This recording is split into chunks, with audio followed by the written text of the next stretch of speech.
If you ever find yourself on Roanoke Island after dark, don't follow the lights. They sit not what they seem. That's what one old fisherman told the soldiers before they left the docks that morning. The team laughed it off, but none of them were laughing when the sun went down. The operation was supposed to be simple. A short reconnaissance mission along the coast of Roanoke Island, North Carolina, to survey some old terrain for a new communications project. At least, that's what the paperwork said. But even the commanding officer, Captain Reyes, admitted that the orders were strange. The coordinates didn't match any official grid. The maps were decades out of date. And most odd of all, their mission brief came from a division that didn't officially exist. It was early autumn, fog clinging to the ground, as the unit's boat approached the island.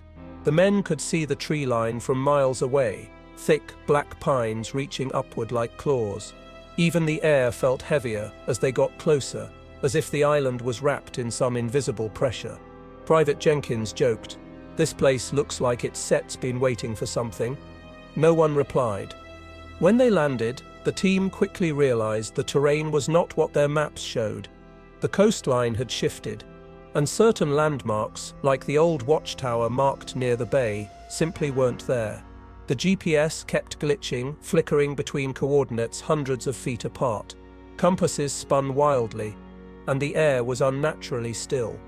Reyes ordered them to move inland and set up a temporary base near the tree line.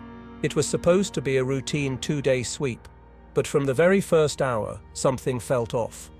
As they hiked through the brush, they noticed how silent everything was. Not just quiet, dead silent. No birds, no insects, no wind moving through the branches. Even the crunch of their boots on the dirt seemed too loud. The air had a thick, damp smell of rot and sea salt. Corporal Davis muttered, "It sits like the forest is holding its breath." By afternoon, the fog had rolled in again, thicker than before. It moved unnaturally, like it was alive. Whenever they tried to take readings or mark their location, the equipment failed. The radios buzzed with faint static, and sometimes, hidden in the static, they could hear what sounded like whispers. Soft, distant, almost human, but impossible to understand.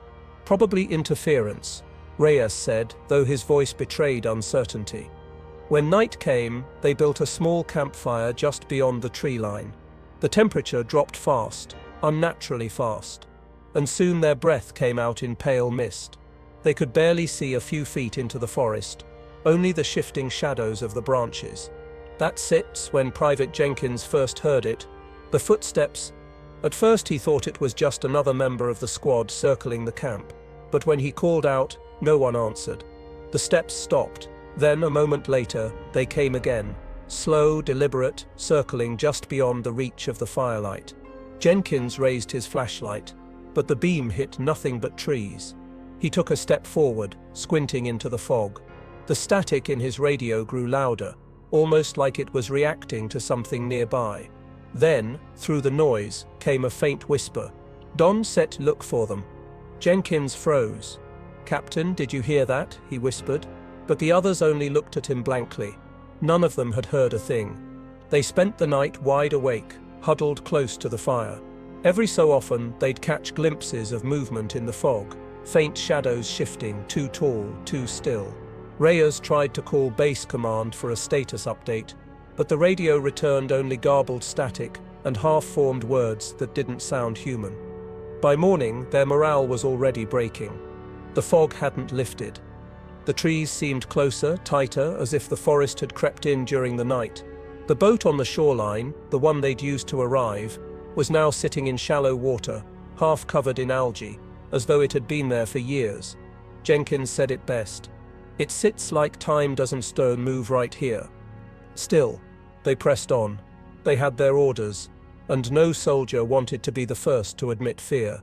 They loaded their gear and began trekking east toward a marked ridge that should have led to open ground. But every direction they took seemed to bring them back to the same spot. Reyes to command. "Come in," the captain said into his radio. Static. "Bravo team, do you copy?" Static. Then, faintly, a voice. "You are not supposed to be here." It was female. Distant. then silence. Reyes looked at his men. Who said that? No one moved. That's when Private Mills pointed into the forest. There, between the trees, barely visible through the fog, was the outline of a wooden cross, half rotted, buried deep in moss. Something was hanging from it, an old military dog tag, rusted and unreadable. Beneath it, carved into the wood, was a single word, CRO. The men exchanged uneasy glances. Everyone knew the legend, the lost colony of Roanoke. The word CRO carved into the tree was all that was ever found of them. But this wasn't the 1500s. This was the 2000s, and this carving looked new. Captain Reyes knelt and touched the carving. The wood was fresh, the edges damp as if carved within the past few days. But there hadn't been anyone living on this side of the island for decades. That night, as the fire crackled and shadows danced across the camp, they began to hear the whispers again. Louder now, closer. Only this time, everyone could hear them. You came looking. You shouldn't set have. They never left. The men aimed their rifles toward the sound, but there was nothing there, just fog and trees. The voices seemed to come from everywhere at once. Jenkins whispered, "Captain, I think something sets out there." Reyes didn't answer. He was staring into the darkness, eyes wide, unblinking, because for a split second he had seen something move between the trees. Something human-shaped but pale and twisted, its eyes reflecting the firelight like glass. And when it disappeared, the forest went completely silent again. By dawn, the fog still hadn't lifted.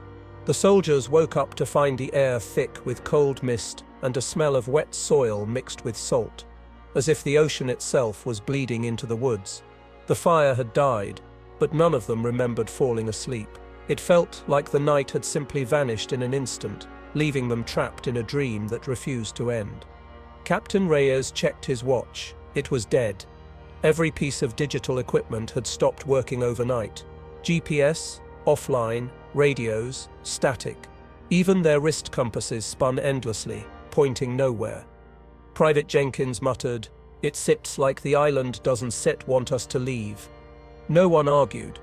The team packed up their gear and moved out, following the eastern ridge that was supposed to lead back toward the shore. But the deeper they went, the stranger everything became. The terrain started to look the same no matter which direction they walked. The same trees, the same thick vines, the same patch of moss with the same twisted roots.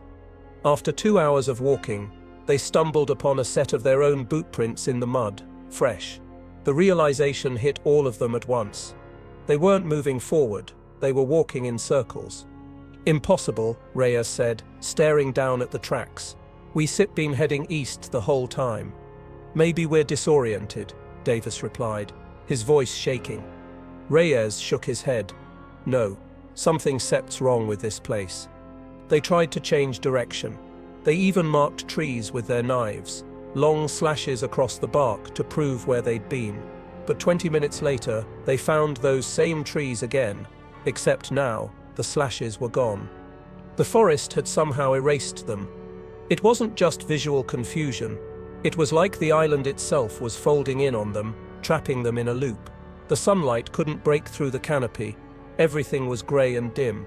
Every few minutes, they'd hear faint movement, branches cracking, leaves shifting, but whenever they turned to look, nothing was there.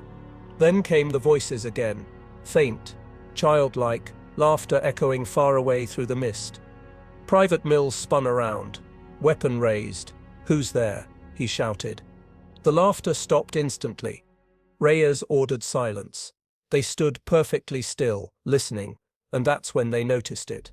There was no wind, no sound, not even their own footsteps made noise now. The forest had swallowed every sound completely, like it was absorbing it. The silence was so complete, it made their ears ring. Suddenly, Jenkins froze. "Captain," he whispered, pointing to a tree about 20 feet ahead. "Look at that." On the trunk was a mark, a deep, swirling symbol carved into the wood, glowing faintly under the fog. It looked like some kind of spiral, surrounded by smaller runic etchings. Reyes moved closer to inspect it, running his glove along the grooves. It was warm to the touch, like the tree was alive. "What do you think it means?" Davis asked. Reyes didn't answer. He could feel his heartbeat echoing through his fingertips. Something about the carving seemed familiar, almost human but wrong, too precise, too old. They moved on, but more of the carvings started appearing. Some were circles, others strange faces, others just claw marks that seemed to pulse faintly as if breathing with the forest. By noon, the fog turned darker, thick like smoke. Jenkins swore he could see shapes inside it, shadows that moved when he blinked, but never when he looked directly. The air grew heavy, even breathing felt harder. When they stopped to rest, Davis noticed something horrifying. The forest floor was covered in roots shaped like hands, pale, bony shapes frozen in mid-reach, gripping the soil. At first he thought it was a trick of the light, but when he brushed one with his boot, it crumbled into grey dust. "Captain," he whispered, "we shouldn't be here." Reyes was staring off into the fog. He could swear he saw a figure standing far away, tall, unmoving, watching them. But the moment he raised his binoculars, it was gone. Hours passed. The team grew exhausted. Their food and water were still untouched, but everyone felt drained, like they hadn't slept in days. Jenkins began mumbling that he could hear voices in the trees. "They are calling us," he said softly. "They want us to follow." "Stay focused, Private," Reyes barked. "No one goes off alone." But the forest seemed to respond to his words. A gust of icy wind rushed through the trees, the first sound they'd heard in hours. It carried with it faint whispers that didn't sound human, words half-formed, syllables from another time. Suddenly, Mills shouted, "Over here!" They ran toward him and stopped cold. In front of them was a clearing filled with crosses, dozens of them, some made of wood, others of bones tied together with vines. Each cross had markings carved into it, and some had small objects hanging from them, teeth, feathers, and what looked like strands of hair. Reyes whispered, "Jesus Christ." At the center of the clearing stood a single tall structure, a massive wooden pole with spiral carvings leading all the way up. On top of it was a skull, human but distorted, its jaw stretched unnaturally wide. Beneath it lay a pile of stones forming a circle, and in the center of that circle, a fresh military dog tag. Reyes picked it up and froze when he read the inscription. It belonged to Sergeant Cole Matthews. Matthews had gone missing during a similar recon mission back in 1986. The report said his team's boat was lost in a storm. None of their bodies were ever found. Jenkins stepped back. "Captain, this can be real." Reyes didn't answer. His hands were shaking. The fog around them began to thicken again, swirling like a living thing. The forest was closing in. And then, a sound. Low, guttural, and close. Something breathing in the dark. They aimed their rifles. The sound grew louder, closer, until it seemed to echo from all directions at once. A branch snapped to their left, then to their right. Shadows darted between the trees. Fast, human-shaped, but wrong. "Hold fire!" Reyes shouted, but before he finished, Jenkins fired a shot into the mist. The muzzle flash lit up the clearing for half a second, and in that moment they all saw it. A figure standing at the edge of the fog, tall, pale, eyes like empty holes, wearing remnants of tattered colonial clothing. Its mouth opened, but no sound came out. Then it vanished. The echo of the gunshot faded, and the silence returned, thicker than before. Reyes turned slowly toward his men. "We start leaving," he said. "Now." But as they retraced their steps, the forest seemed to shift again. The carvings on the trees were gone. The crosses in the clearing had disappeared. Even the footprints behind them had vanished. They were walking, but it felt like the island was walking with them. By dusk they realized they hadn't moved at all. They were standing right back where they started that morning. The same clearing, the same circle of stones. Only now there were 5 crosses instead of 4. 1 for each of them. No one spoke for a long time. The clearing was deathly still. The fog curled between the crosses, coiling like smoke from unseen fires. The air itself felt heavier now, thick with something that wasn't just mist, something alive, watching. Private Jenkins whispered, "There were 4 crosses before, right?" "I swear there were 4. Captain Reyes didn't answer. He stared at the 5th cross, newly formed, the wood still dripping with sap, as if freshly cut. Hanging from it was a torn piece of military fabric, the same type their uniforms were made of. Davis said, "Maybe someone's out here playing games," but his voice cracked halfway through. Nobody believed his own words, not even him. Reyes finally spoke, his voice low and deliberate. "We move out. No splitting up. No talking unless it's necessary. Weapons ready." They turned away from the clearing. And that's when Davis noticed something strange. The trees were different now. The thick oaks that surrounded the area seemed to have grown darker, almost charred. The bark was slick, like burned flesh, and new carvings covered every trunk within sight. Hundreds of spirals, hundreds of faces. Some of the faces looked human, men, women, even children, but their eyes were wide, mouths open as if screaming. Others were nothing but twisted patterns, burned into the bark, and some appeared to move when the fog rolled across them, shifting expression when no one was looking directly. Jenkins muttered, "This isn't set natural. None of this is." "Quiet," Reyes said. "Keep moving." They tried heading northwest, away from the clearing, but every few minutes, one of them would look back and swear they saw the same tree they'd just passed. The spirals began to glow faintly again, pulsating in rhythm with their footsteps. It was like the forest was breathing with them. Then Mills stopped suddenly and aimed his rifle upward. "Something's in the trees," he whispered. Reyes scanned the branches with his flashlight. The beam cut through the mist and reflected off something metallic high above. It was another dog tag, dangling from a vine. Next to it, fragments of torn fabric fluttered in the wind, and right behind it, something pale shifted. For a split second, they saw a hand, long, bony and grey, gripping the branch. Then it was gone. Roda signaled them to stay low. They crouched silently, eyes sweeping the fog. Every branch looked like a shadow moving. Every gust of wind carried a whisper that wasn't wind at all. And then they heard it, chanting. It was faint, echoing through the trees in some unknown language. The rhythm was slow, ancient and wrong, like the voice of something that had been sleeping for centuries. Davis whispered, "What the hell is that?" "Tribe," Mills guessed. But deep down, everyone knew this didn't sound human. The chanting grew louder, circling them. The fog began to swirl faster, taking shape, faint silhouettes dancing between the trees. Dozens of them, small, child-sized, thin as shadows. Their movements were jerky, unnatural, like they were being pulled by invisible strings. "Hold your fire," Reyes hissed. "No sudden moves." The silhouettes drifted closer, and as they neared, the soldiers realized something horrifying. They weren't walking on the ground. Their feet hovered inches above it, and their eyes glowed faint white. Jenkins lost it.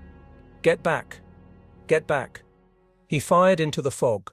The shot echoed like thunder, and instantly the shapes vanished. The mist exploded outward, like something massive had taken a deep breath. The echo of the gunshot stretched unnaturally long, reverberating far beyond what sound should. Then silence again. Reyes grabbed Jenkins by the collar.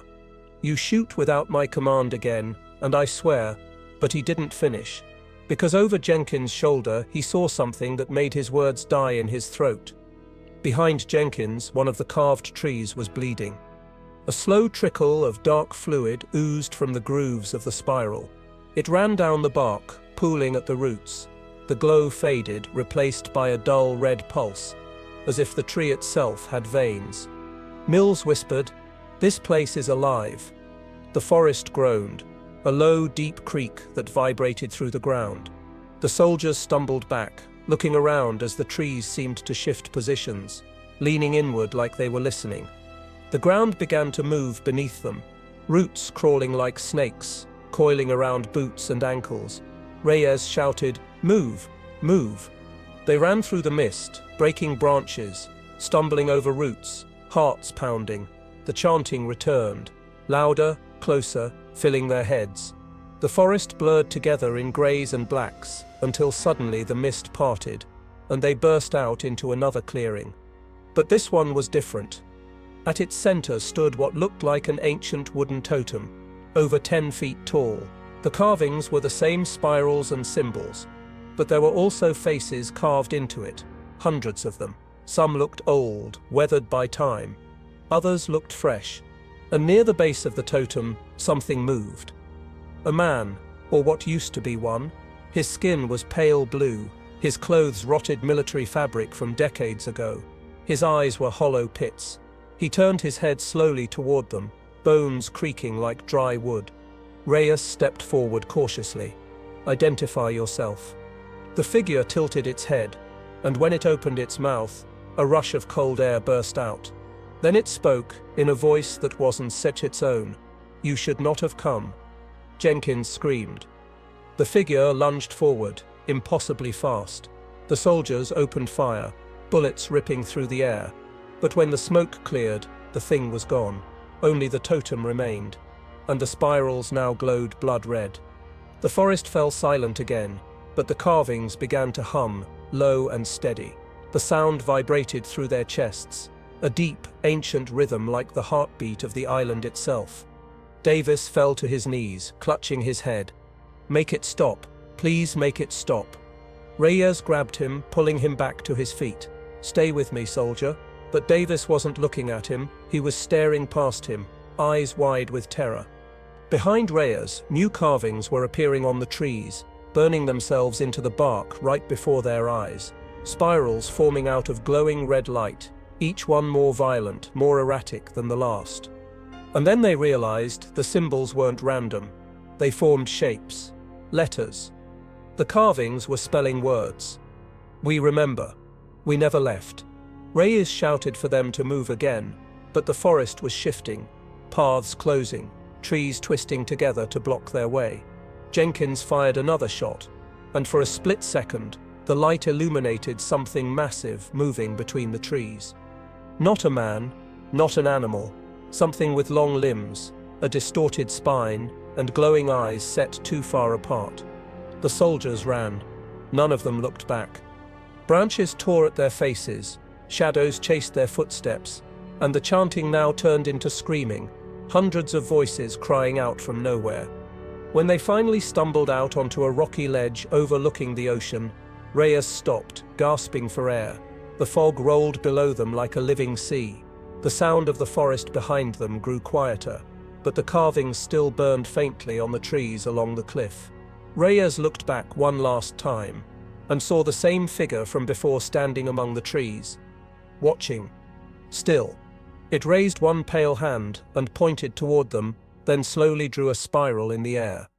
And for the first time, Reyes understood what it meant. The carvings weren't just warnings.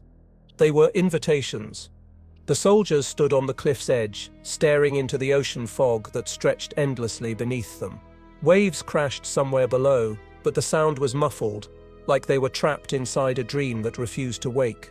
The island behind them groaned again, that same deep, crawling vibration that made their skin crawl. Reyes turned to his men. "We regroup. We find high ground. Nobody separates. Understood?" Mills nodded, breathing hard. Davis was silent, eyes unfocused, whispering to himself. Jenkins sat with his back to a rock, shaking. "That thing, it said we shouldn't set be here," he muttered.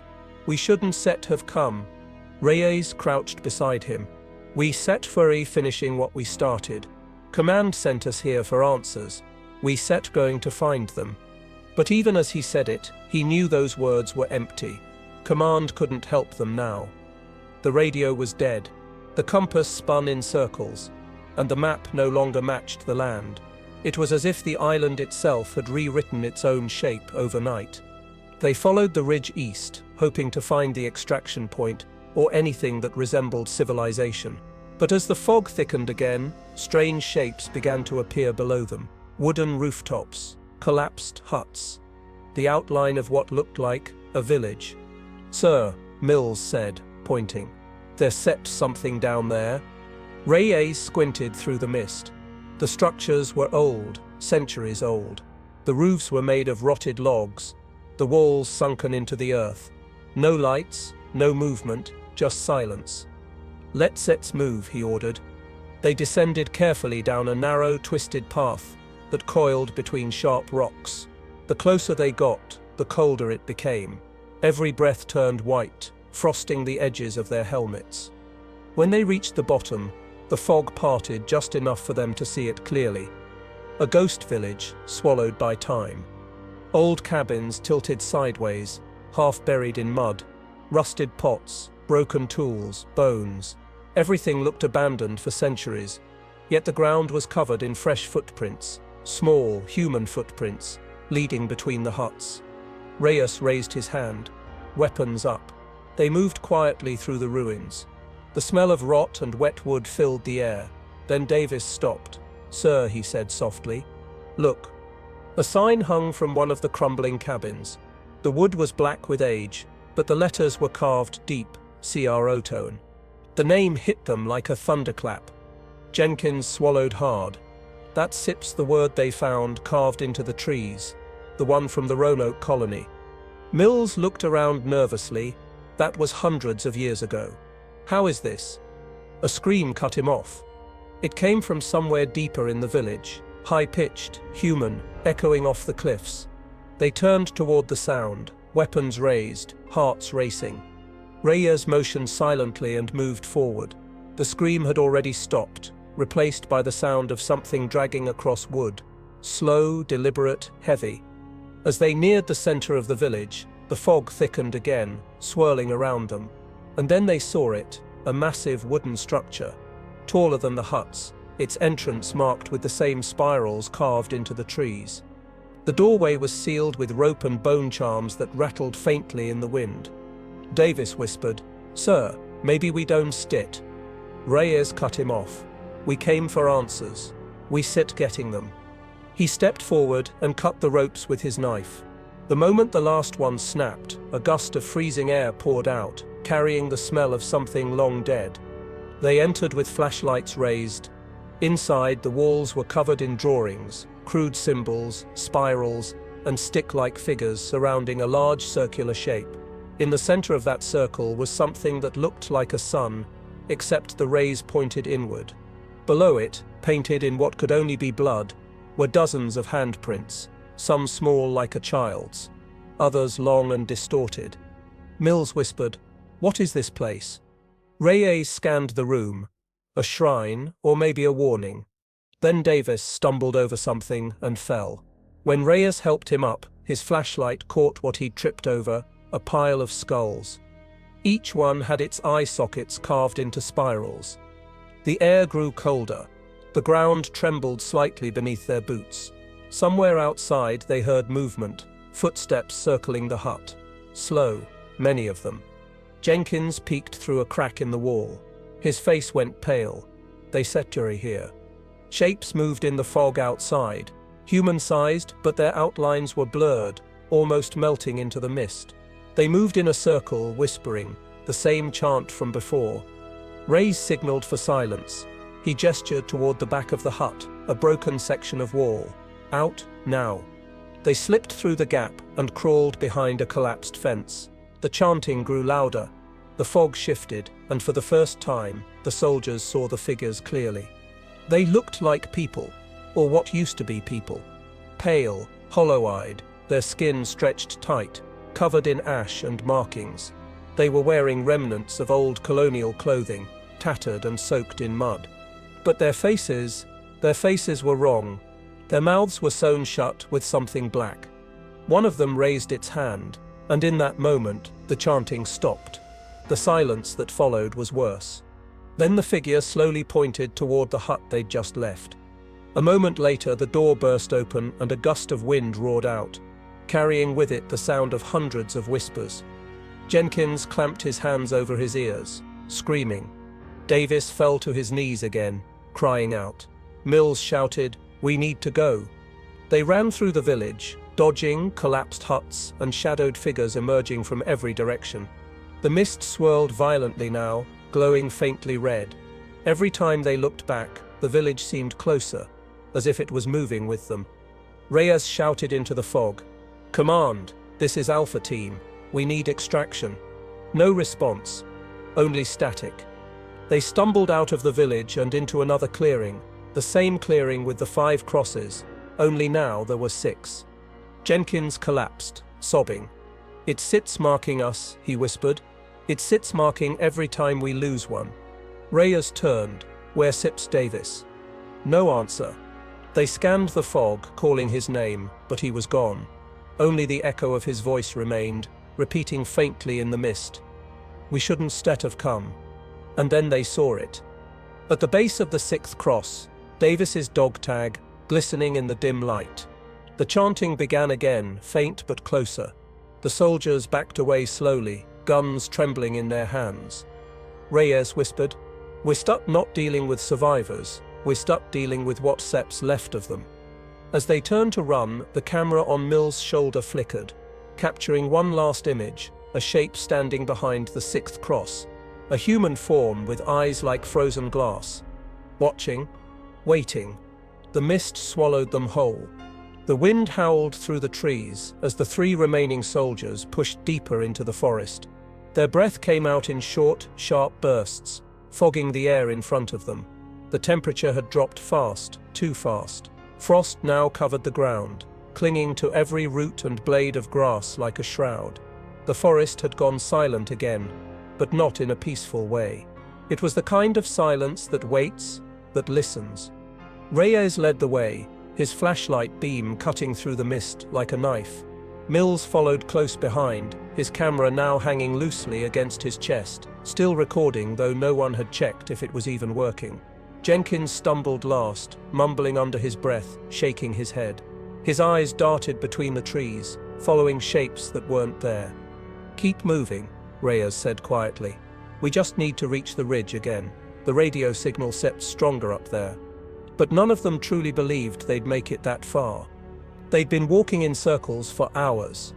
Every landmark, every twisted branch, every patch of moss looked the same. Once Jenkins swore he saw the same broken helmet lying in the dirt, his own from earlier. When he picked it up, it was cracked open, the inside filled with black sludge that smelled like rot. They didn't sit talk after that. Finally, Reyes spotted something ahead, a faint red light flickering through the fog. "There," he said, gripping his rifle tighter. "That seps the beacon." Command left it to guide extraction. We sept close. But as they approached, they realized it wasn't a beacon at all. It was a flare, still burning, but it wasn't theirs. Someone else had lit it. The ground around it was disturbed, footprints circling it in the mud. Small, barefoot prints. Mills swallowed hard. "Sir, we sat not alone." Reyes raised his weapon and scanned the darkness. Nothing but fog. Yet somewhere beyond it, faint whispers began to stir again, like the forest was gossiping to itself. He reached for his radio, static. He adjusted the dial, his after his filling the air. Then, something. A faint voice cutting through the noise. "Alpha, do you copy?" Reyes Set's heart leapt. "This is Captain Reyes' Alpha Team. We Set got 3 men down. We need immediate extraction. Coordinates." The voice interrupted him, clearer this time. "Captain Reyes." "Yes," he said quickly. "Who is this?" "Command." A pause, then faint laughter. Slow, breathy, like someone trying to mimic a human voice. "You shouldn't have come back." Reyes froze. Jenkins began backing away. "Turn it off. Please turn it off." But before Reyes could respond, the radio erupted with sound. A flood of overlapping whispers, screams, and something that sounded like crying children. He dropped the unit, and it shattered against the rocks, the voice still echoing from the broken speaker until it faded into silence. Mills Sepp's camera flickered. "Sir," he whispered, "I think it's Sepp's recording again." Reyes looked at the screen. The feed was static at first, then cleared. The image showed them standing right where they were, but behind them in the fog, several shapes were visible. Still, silent, watching. "Run," Reyes said. They sprinted through the trees, branches slapping their faces, roots clawing at their boots. The shapes moved with them, never making a sound. The fog thickened so much it was like running through smoke. Jenkins tripped and fell, screaming. Reyes turned back, but Jenkins was already being dragged backward into the mist. His fingers clawed at the dirt, leaving trails. "Help me, help." His voice was cut off. A single cry, then nothing.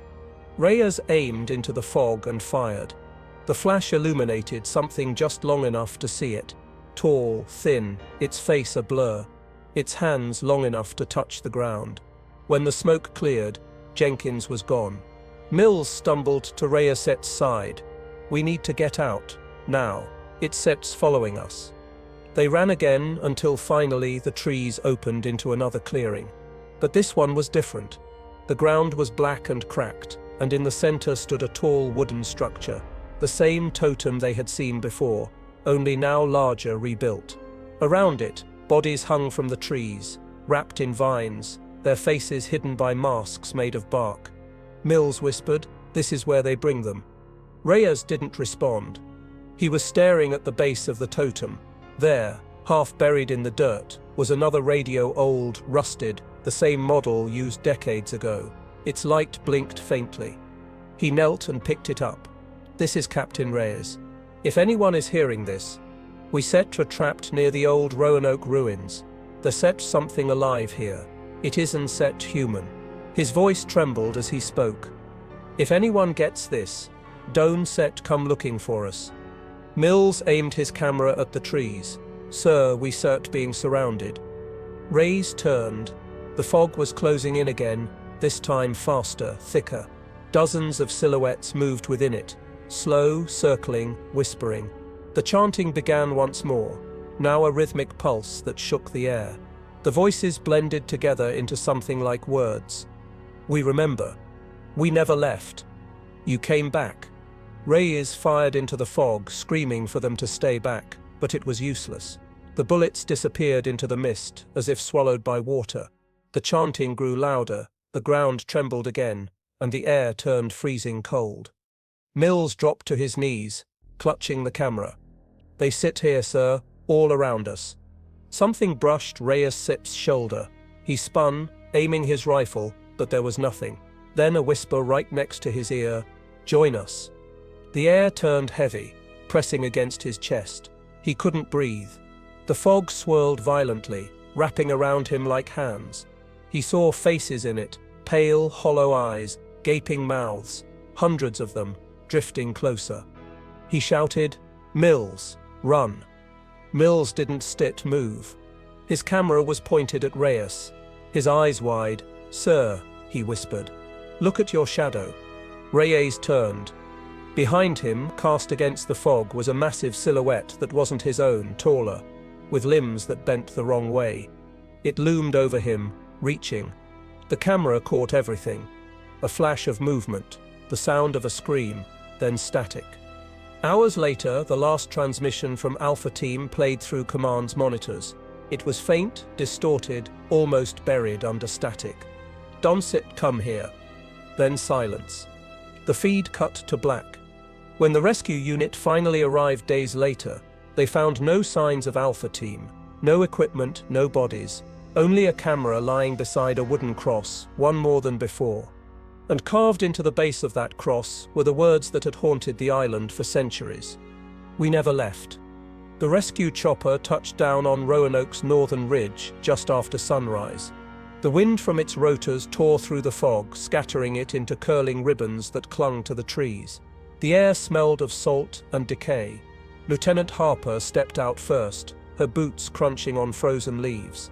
She'd read the reports from Reyes' unit, what little of them existed, but she didn't believe half of it. She was here to recover bodies, not ghost stories. Behind her, the rest of the six-man recovery team fanned out. They moved with professional silence, scanning the dense tree line. The island looked harmless at first glance, just another abandoned patch of wilderness, calm and quiet. But Harper couldn't shake the feeling that it was watching them. Sergeant Cole set up the radio dish near the chopper. "Command, this is Bravo Unit. We SIP landed at Extraction Zone Alpha, proceeding with search operations." Static. Cole frowned, adjusted the frequency, and tried again. Still nothing. The line hissed softly, like someone breathing too close to the mic. Harper sighed. We will establish contact manually once we find higher ground. Move out. The forest swallowed them within minutes. The fog grew thicker the deeper they went, muffling their footsteps until even the crunch of leaves disappeared. The trees leaned closer together, tall and twisted, their bark blackened like old burn scars. Private Lang looked around nervously. Feels like a graveyard. Harper ignored him. Keep eyes open. Reyes Sip's last known coordinates were 5 clicks southeast. They trekked in silence for nearly an hour before finding the first sign. An empty shell casing half buried in the dirt. Then another, then a torn piece of fabric with a faded military patch. Harper knelt, brushing the mud off it. Alpha team, she murmured. Cole scanned the area. Where are their bodies? As if in answer, a cold wind swept through the trees, bringing with it a faint sound, metal clinking, like dog tags swaying in the breeze. The sound grew louder, coming from ahead. They followed it until they reached a clearing. At first it looked ordinary, then the fog lifted just enough to reveal what stood in the center. 7 wooden crosses. Each one had something hanging from it. A tag, a helmet, a shred of uniform. The 7th was bare. Private Lang whispered, "They didn't make it, did they?" Harper stepped closer. The wood was damp, but the cuts were clean, fresh. She reached out and touched one of the crosses. The surface was warm. Suddenly, the ground beneath her boots shifted, soft as if she were standing on hollow earth. She backed up, signaling the team to spread out. We setting perimeter. Cole, mark this location. Lang, with me. They began to circle the clearing, scanning for any signs of graves or gear. Then Lang froze. "Lieutenant?" He pointed toward the tree line. A camera lay in the dirt, half covered in frost. Harper picked it up and brushed off the mud. The lens was cracked, but the red light on the side blinked weakly. "Batteries still alive," she muttered. She tapped the playback button. The screen flickered, and a distorted image appeared. Static. A voice. Heavy breathing. Then a flash of Reyes Sip's face. His eyes wide, terrified. "Don Sit, come here," he whispered. It sits. Still, the feed cut off. Cole stepped up behind her. "That Sip's impossible. The signal shouldn't have lasted this long."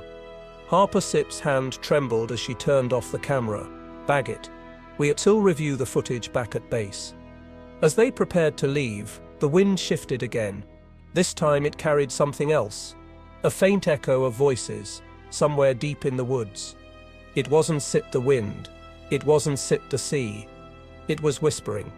The soldiers froze, scanning the trees. The voices were too soft to understand, but there were many of them, men, women, even children.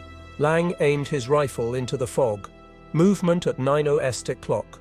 Harper raised her hand. Hold position. The fog thickened, curling between the trunks like smoke from unseen fires. Shadows moved within it, small at first, darting from tree to tree, then taller, slower. The team's spotlights flickered. Then the voices stopped. A low creaking sound filled the air, like wood bending under weight. One of the men pointed up.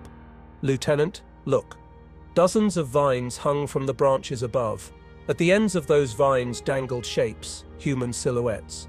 Some small, some large. Their bodies swayed gently in the wind. Harper Sip's voice broke. "Dear God." The vines snapped suddenly, one by one, and the shapes dropped to the ground with dull thuds. The soldiers backed up, weapons raised, flashlights shaking. When the fog shifted, the lights revealed what had fallen. Not bodies. Effigies. Wooden figures, carved crudely to resemble people, each with spirals etched where their faces should be. Cole whispered, "They are watching us." The ground trembled. From somewhere in the distance came a low groan, like the island itself was waking. "Fall back," Harper shouted.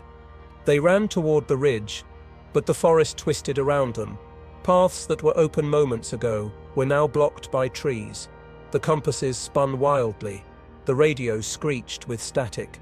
Then, through the noise, a faint voice came through. "Bravo unit. Do you copy?" Cole stopped running, staring at the radio. Command. The voice was distorted, buried under static. Lieutenant Harper, turn back. Say again? Harper shouted into the mic. Turn back, you were never meant to find them. The radio cut off. Harper's hands shook. Keep moving, not stopping. They burst out into a wide open area, a rocky plateau overlooking the sea.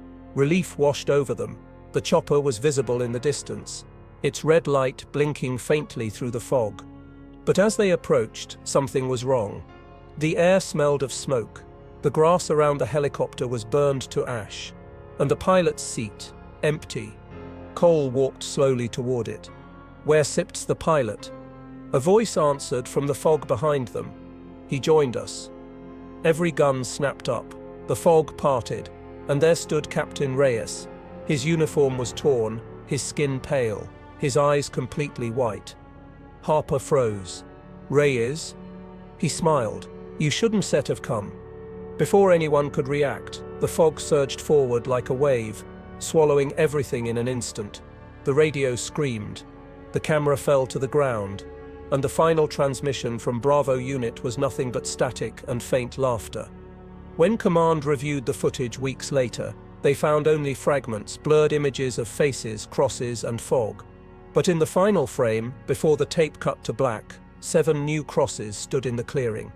Each one carved with the same words, "We never left." Months had passed since Bravo unit's disappearance, but the US military refused to officially close Operation Roanoke. The case had become a stain on record. 2 entire units lost with no trace, no confirmed deaths, and only one fragment of recovered footage that made even the hardened investigators uneasy to watch. In February, Command authorized a final phase, Operation Silent Record.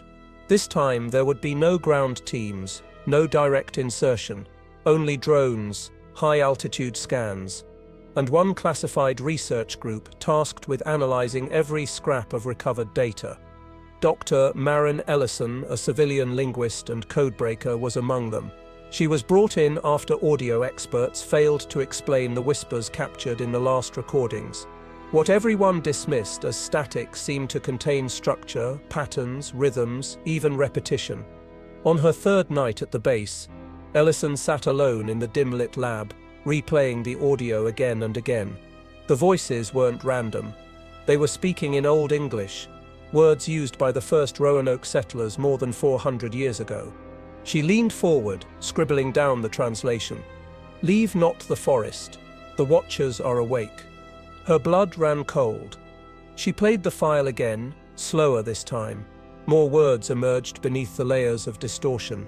The land remembers. It keeps what it is owed. The message was clear. Whatever happened to the settlers in 1587 wasn't just history, it was still happening. By dawn, she requested permission to view all unedited drone footage from the island. What she saw defied explanation. The aerial scans showed the island shifting shape, not metaphorically. The land itself was changing. Trees moved positions between recordings. Paths vanished. Clearings appeared, then sealed up with thick growth the next day. It was like watching a living thing breathe. But one detail stood out the most. A symbol appearing in the dirt near the central clearing. It looked like a spiral made of ash. Every night, the drones recorded faint light emanating from it, pale blue, pulsing like a heartbeat. Ellison enhanced the footage, frame by frame. In the glow, shapes became visible. Human silhouettes. 7 of them. She froze the frame. "That's Bravo unit," she whispered. Suddenly, the monitor glitched. Static filled the screen, and for a moment she thought it was malfunctioning, until the static shifted, forming the outline of a face. It wasn't digital interference. It was staring right at her through the feed. A voice bled through the speakers. Low, calm, almost familiar. "You were warned." The lights flickered in the lab. The speakers crackled again. Another voice, this time female, pleading. "Don set come back here. Don set wake it again." Then silence. When Ellison checked the system logs, she saw something that made no sense. The signal wasn't from the island. It came from inside the base's own server room. She grabbed her flashlight and hurried down the hallway, heart pounding. The base was silent, except for the hum of power units. When she opened the door to the server room, cold air rushed out. All of the monitors were on, showing the same thing, the clearing. Except this time, there were 8 crosses.